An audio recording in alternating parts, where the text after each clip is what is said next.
Kumusta kayo, mga kastori? Handa ka na bang kiligin at umibig sa mga kwento dito sa MikkaStori? Halika't samahan mo kaming maramdaman ang tamis ng pag-ibig, pait ng kabiguan at tigayan ng tagumpay sa bawat story na aming kikwento sa inyo. Pero kung bago ka pa lang dito sa ating channel, please don't forget to subscribe, like and hit the notification bell para wala ka mamiss sa bawat kwento na aming isi-share.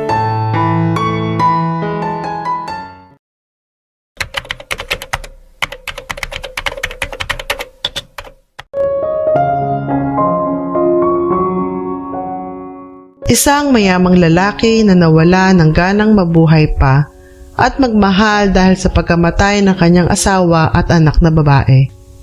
Magkaroon pa kaya siya ng pagkakataon na muling umibig at maging maligaya? Tunghayan natin ang kwento ng pag-ibig ni Jay at Mitch na pinamagatang To Love Again.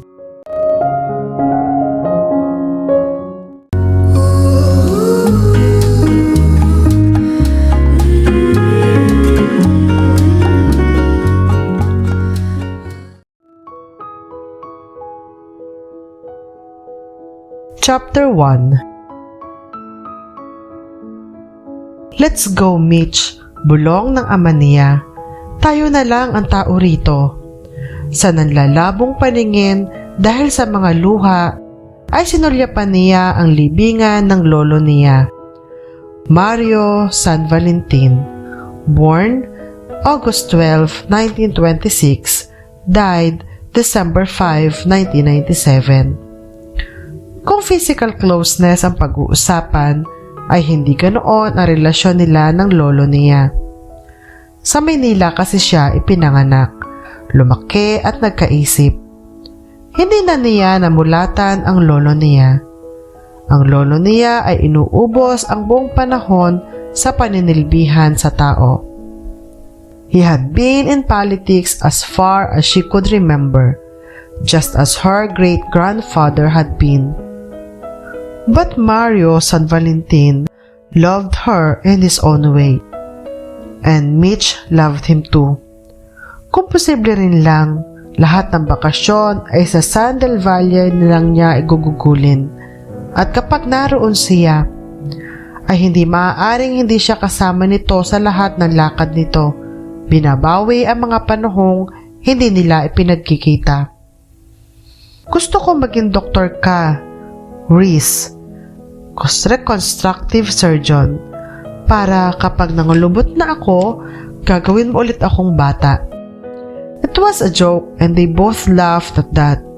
Gayunmay, medisina ang kinuha niya sa kolehiyo. Nang matapos siya, ang lolo niya mismo ang nagmungkahing sa Japan siya mag-practice. She stayed in Japan for 3 years until 7 days ago. Bumalik siya ng Pilipinas para sa libing ng kanyang lolo. Her grandfather died of coronary. Tayo na. Naghihintay na ang mama mo sa kotse. Masama ang pakiramdam niya, iha. Nitong nakalipas na ilang araw, ay wala siyang itinulog sa pag-aasikaso sa mga taong nakikiramay. She sniffed. Nagpaakay siya sa ama niya patungo sa kotse. Her father's cousin Luisa, ang natitira na lang nilang kamag-anak, had gone back to Manila a day ahead. Hindi na nito hinintay ang libing dahil may ibang hinahabol na taping sa TV, isa kasi itong TV actress. Nanatili sila ng ilang araw pa sa Santa del Valle upang ipagbilin kay Manong Juan ang katiwala ng lolo niya, ang bahay at ang iba pang dapat ayusin. Ang dalawa pang katulong na babae ay tinapusan nila ang paninilbihan. Nang sumunod na araw ay maaga silang gumayak upang lumuwas ng Maynila. Ginamit ng papa niya ang kotse ng kanyang lolo, ang top-down Chevy. Ayon dito ay ipahatid na lang kay Manong Juan ang van nila sa Maynila sa ibang araw. It was a vintage car at mahusay pa rin tumakbo at alaga ng lolo niya nung nabubuhay pa. Ngayon ay pag-aari na ng ama niya ang kotse. Ewan ko ba dyan sa papa mo? Ani Maria, ang mama niya at sumimangot. Sa likuran ito sumakay. Ayon dito ay gusto nitong umidlip at ituwid ang katawan. Paano kung mainit na mamaya sa daan? Honey, sabi ng daddy niya, maaari nating ibaba ang bubong. Walang problema. Ngumiti ito. Kinaiinggitan ako ng mga kumpadre ko sa Maynila. Mitch rolled her eyes. His father was a businessman. Ito ang nag-aasikaso sa fruit farm ng mga San Valentin. Now that her grandfather was dead, natitiyak niyang papasukin din ng ama ang politika rito sa Santa del Valle. Naghihintay lang ito ng tamang pagkakataong mahikayat ang mama niya na dito na sila manirahan. Nasa dugo kasi nila ang politika. Subalit ang mama niya ay natitiyak niyang hindi gustong iwan ang trabaho sa Maynila. Manager ito ng isang kilalang supermarket at mall. At ang daddy naman niya ang siya nagdi-deliver ng mga prutas sa lahat ng supermarket sa buong Kamaynilaan. Doon nagkakilala ang mga ito. At kahit nang mag-asawa ng dalawa at sa Maynila na nanirahan, patuloy ang daddy niya sa pag-aasikaso sa fruit farm. Umuwi ito tuwing weekends at lumuluwas ng Lunes. Her mother was a city breed. Bihira itong mahikayat ng daddy niya na umuwi ng Santa del Valle. She didn't like the long hours of travel. Isa sa mga dahilan kung bakit madalang ang pag-uwi nila sa Santa del Valle. Tulog ng mama mo, ani ng daddy niya makalipas ang kalahating oras ng pagmamaneho. Hindi man lang niya na-enjoy ang sceneries. Nasa zigzag road sila noon at palusong. Ang mama niya ay nakaunan sa bagahe at naiidlip. To their left was the ocean, at sa kanan naman na sasakyan nila ay ang walang katapusang bulumundukin sa norte. Sa ibaba ng daan ay bangin.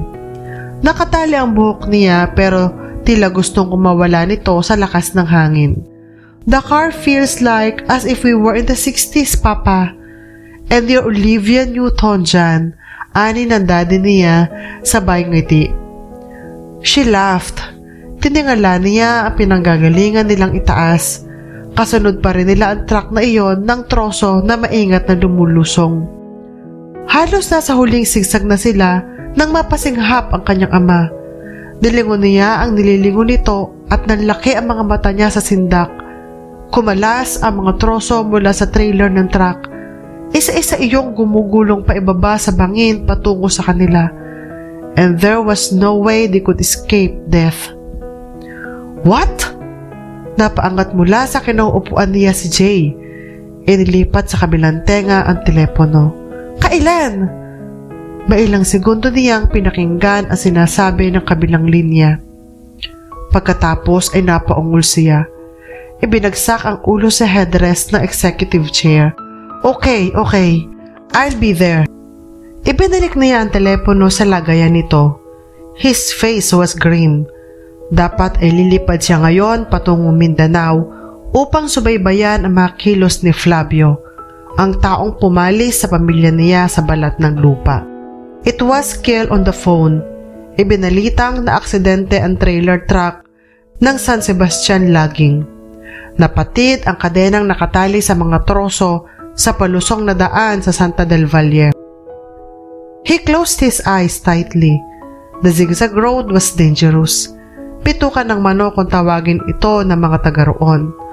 Sa pagkakatanda niya, ay may nangyari na ring aksidente sa truck nila many years ago. He was still a young boy. Hindi nasaktan ng driver, subalit nagmula noon ay naging maingat ang papa niya pagdating sa safety measures ng mga lugs.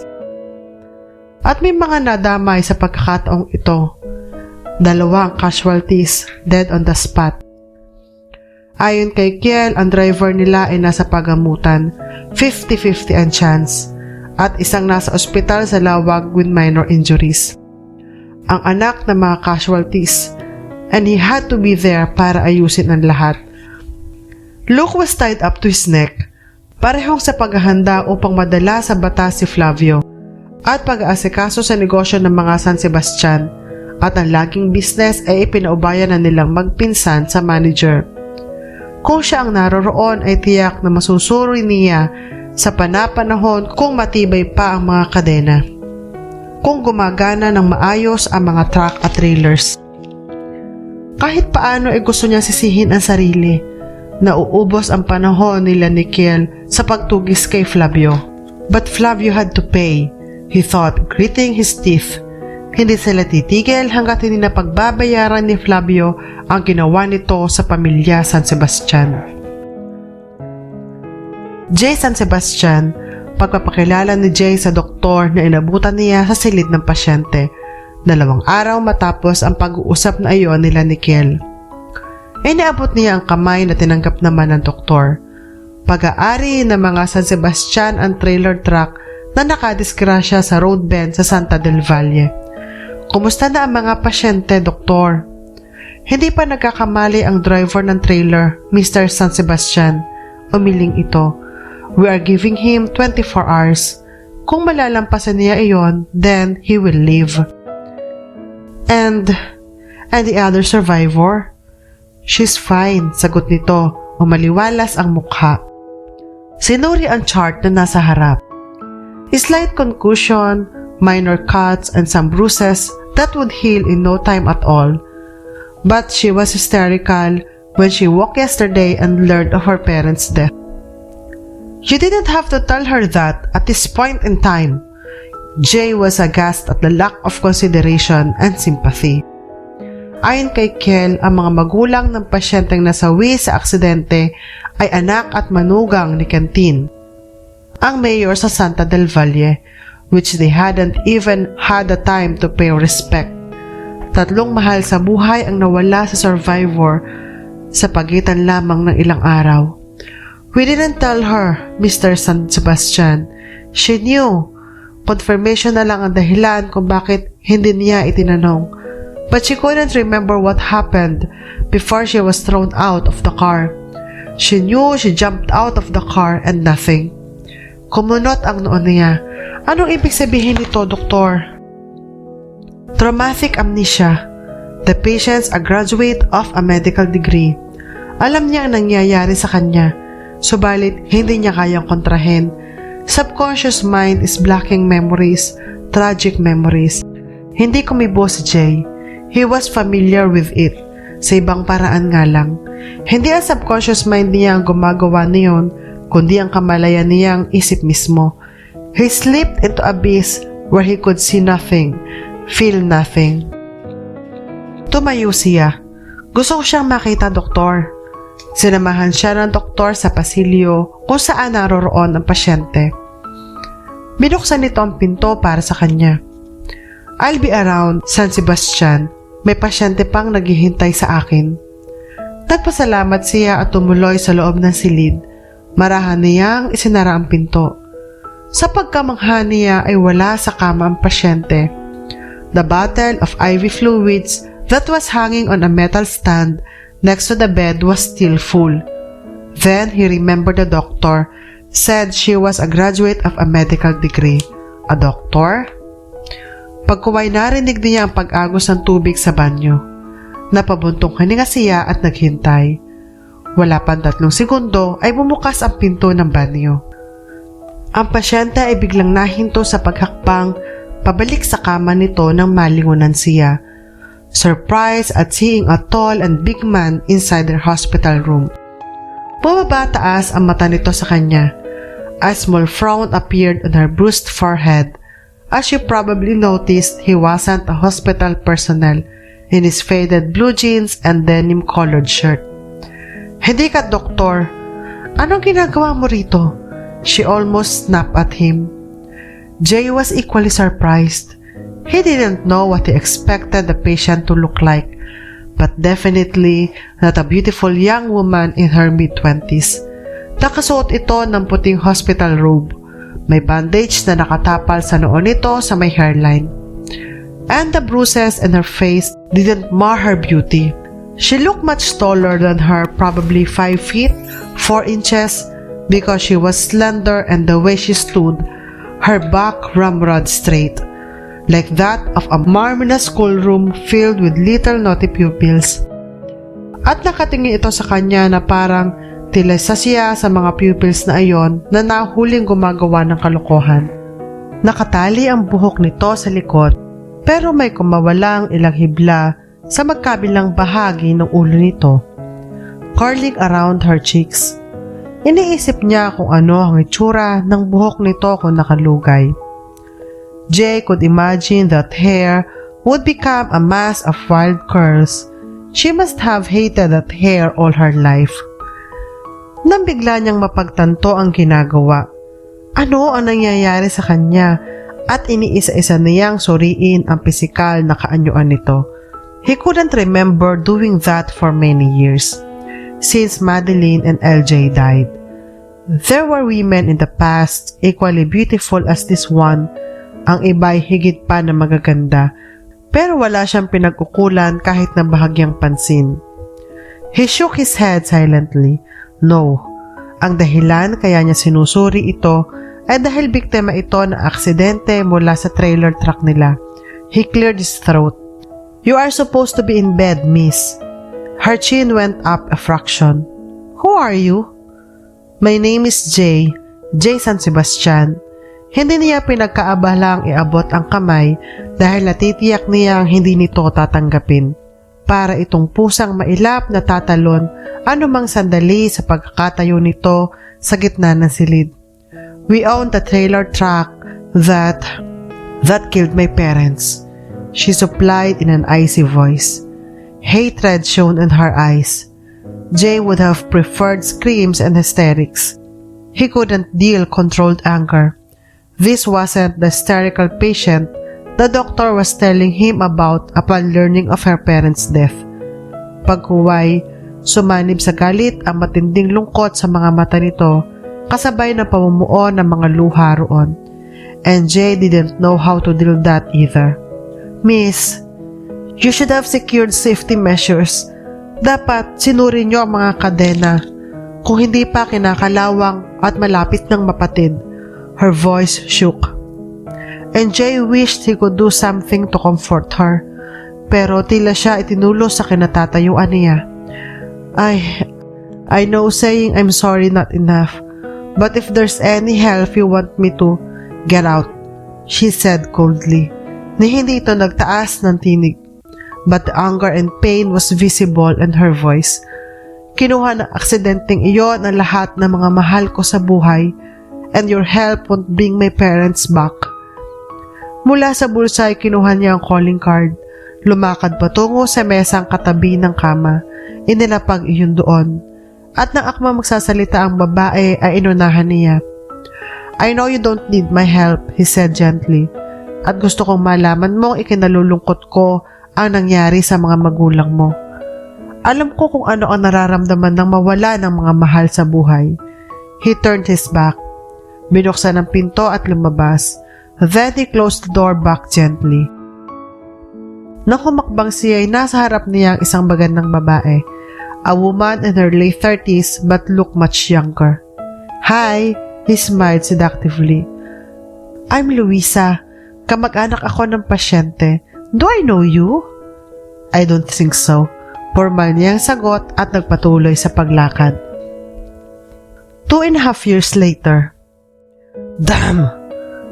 Jay swore softly. Ngayon niya pinagsisisihan ang desisyon niyang magtungo sa Santa del Valle. Damn it to hell! He muttered again as the pain in his back intensified.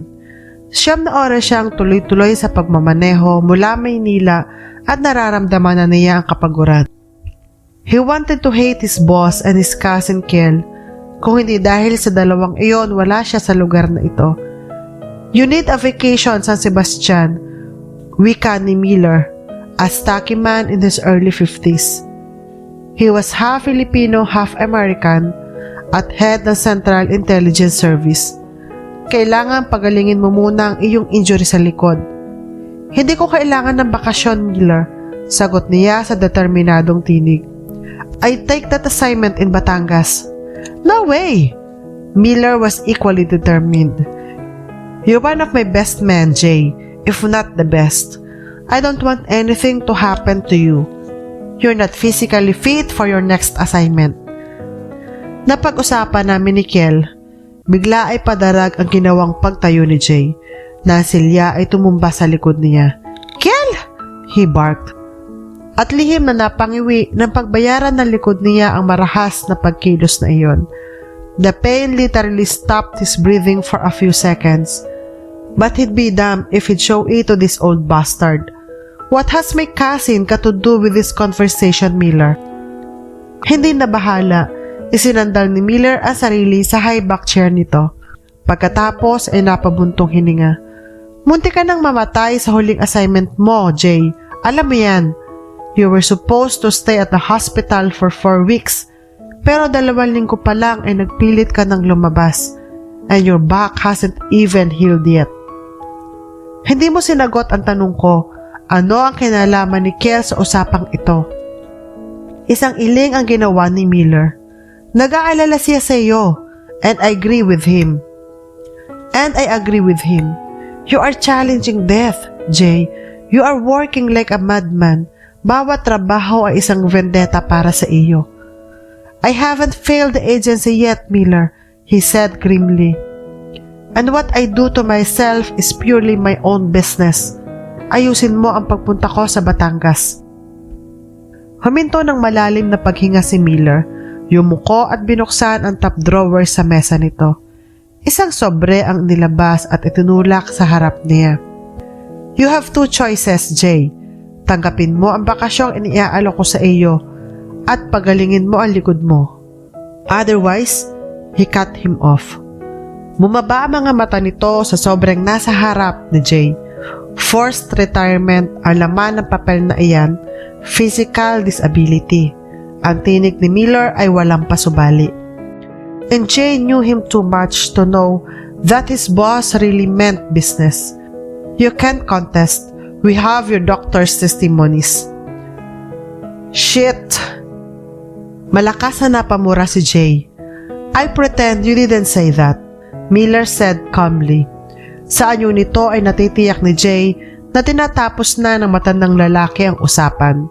And he knew he was defeated.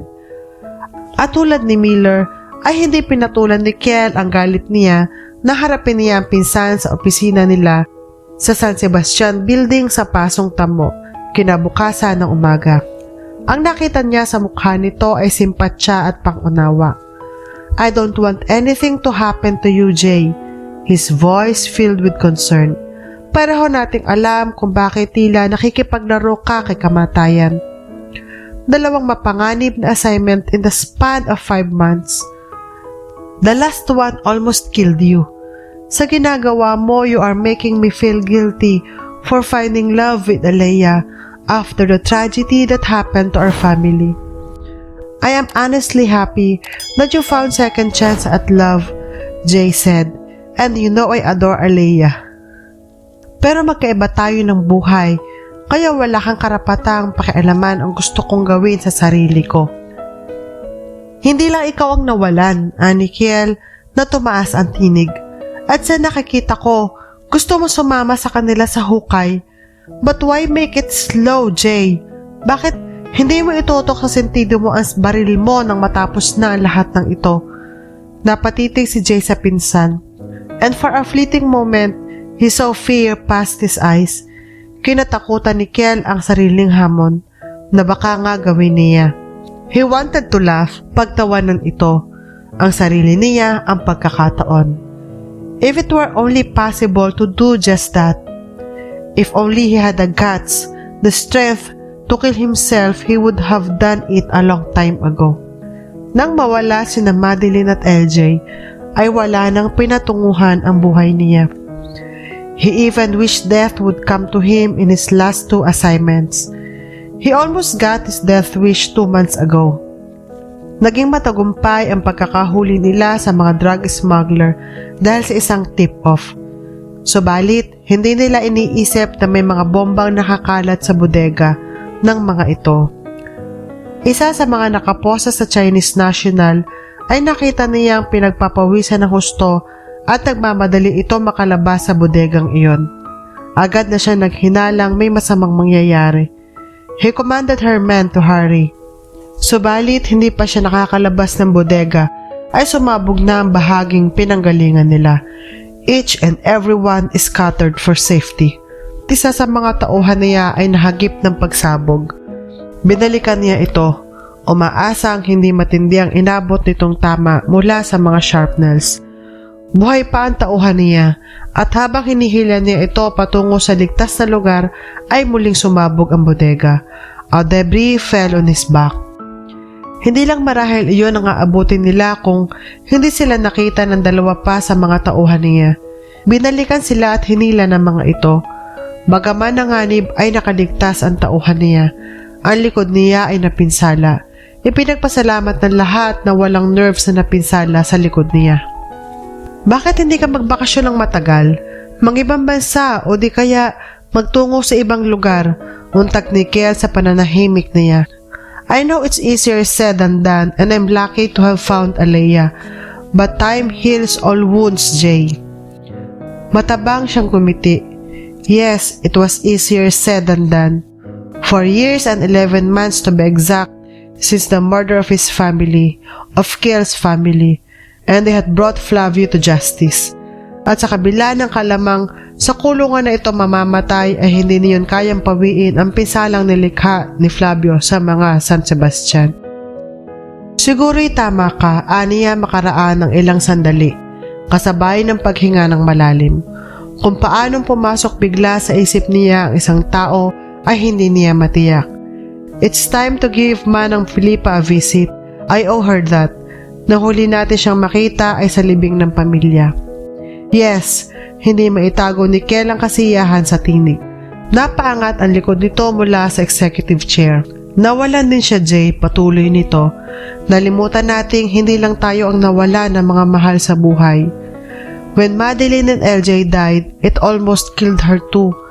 Labis tayong naging abala sa sarili-sarili nating damdamin at nakalimutan natin siya. They had been too busy with their own sorrows and anger.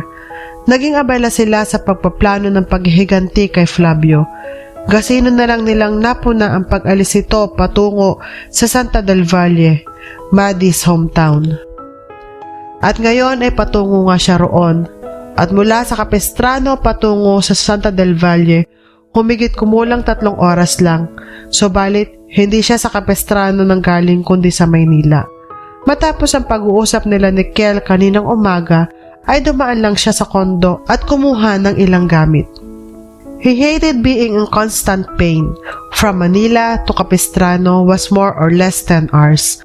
Driving hadn't been a problem, but not anymore since the injury. Napakadali niyang mapagod at sa sandaling mapagod siya nakakaramdam siya ng pananakit ng likod. Sana ay hindi siya masyadong nagtiwala sa sariling kakayahan. Sana ay hinayaan na muna niyang gumaling ang pinsala niya sa likod bago inalis ang cast. Subalit, hindi niya gustong may nakakasagabal sa pagkilos niya. Impatient had its own price. His back was killing him now. Hindi niya gustong amining tama sina Miller at Kel na hindi siya nakahanda sa susunod niyang assignment.